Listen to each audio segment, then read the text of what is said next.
கள்ளர் சீரமைப்பு பள்ளிகள் தொடர்பாக அரசு விளக்கம் அளித்திருக்கிறது. கள்ளர் சீரமைப்பு பள்ளிகளை பள்ளிக் கல்வித்துறையுடன் இணைக்கும் நடவடிக்கை எதையும் அரசு மேற்கொள்ளவில்லை என்று அரசு தரப்பில் விளக்கம் அளிக்கப்பட்டிருக்கிறது. இது தொடர்பான விரிவான விவரங்களை செய்தியாளர் பாஸ்கர் வழங்க கேட்போம். பாஸ்கர், வணக்கம். இந்த அரசு தரப்பு விளக்கம் குறித்த விவரங்களை பதிவு பண்ணலாம்.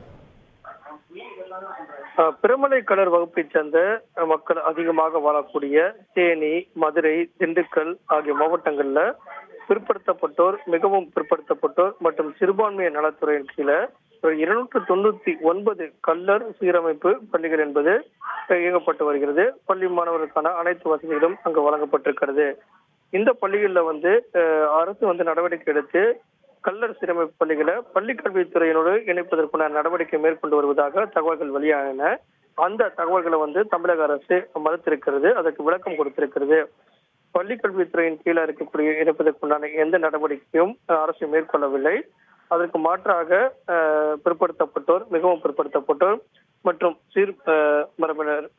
சிறுபான்மையினர் நலத்துறையின் கீழே தனித்துவத்தோடு இயங்கி வரக்கூடிய சூழ்நிலையில அவற்றை மேலும் மேம்படுத்துவதற்குண்டான அப்கிரேட் நடவடிக்கையாகத்தான் நடவடிக்கைகள் மேற்கொள்ளப்பட்டு வருகிறது. அந்த நடவடிக்கைகள் மட்டும்தான் தமிழக அரசு மேற்கொண்டு வருகிறது. இந்த பள்ளிகளில் பள்ளி கல்வித்துறையினுடைய கீழ் இணைப்பதற்குண்டான நடவடிக்கைகள் அரசு எதுவும் மேற்கொள்ளவில்லை. அந்த மாதிரி செய்திகள் மறுப்பு தெரிவித்து இந்த தகவலை வெளியிட்டிருக்கிறார்கள். இதன் அடிப்படையில் கள்ளர் சீரமைப்பு பள்ளிகள் பள்ளி கல்வித்துறையுடன் இணைக்கப்பட மாட்டாது என்பதை தமிழக அரசு இதன் மூலமாக விளக்கம் அளித்துள்ளது. விவரங்களுக்கு நன்றி பாஸ்கர். செய்திகளை உடனுக்குடன் தெரிந்து கொள்ள உடனே சப்ஸ்கிரைப் பண்ணுங்க.